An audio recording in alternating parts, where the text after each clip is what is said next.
C'était devenu un secret de polichinelle ces derniers jours, c'est donc désormais officiel. Joe Biden est bien candidat pour 2024. Le locataire de la Maison-Blanche briguera donc un second mandat. Il aura alors 82 ans et deviendrait alors le président le plus vieux de toute l'histoire des États-Unis. On en parle avec vous, Sonia Dridi, bonjour. Vous êtes notre correspondante à Washington. Le secret avait bien du mal à être gardé ces derniers jours. Ça y est, l'information est sortie via une vidéo. Joe Biden va tenter de rester 4 ans de plus dans le bureau ovale.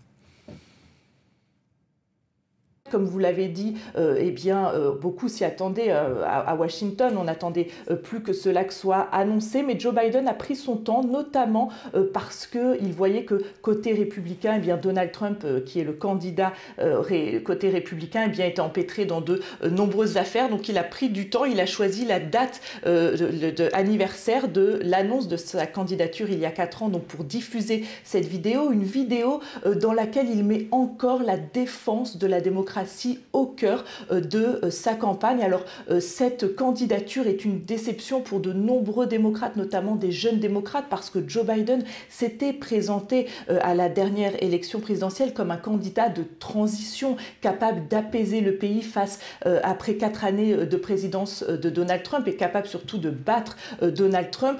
Mais selon les récents sondages, plus de la moitié des démocrates ne souhaitaient pas qu'il se représente, en raison notamment de son âge. Son âge, 80 ans, est sur toutes les lèvres. S'il est réélu, il aura 86 ans lorsqu'il terminera son second mandat, et ce serait historique. Ce serait le président le plus vieux de l'histoire des États-Unis.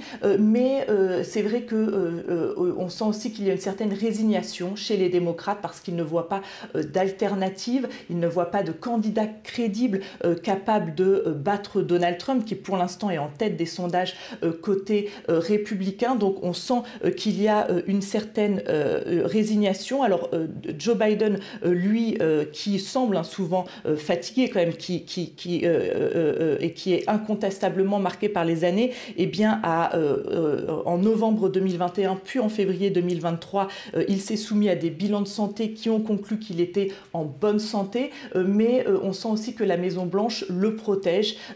Il donne très peu de conférences de presse. Toutes ses interventions sont extrêmement contrôlées. En tout cas, il a prévu déjà de cet après-midi de parler de son programme, de ce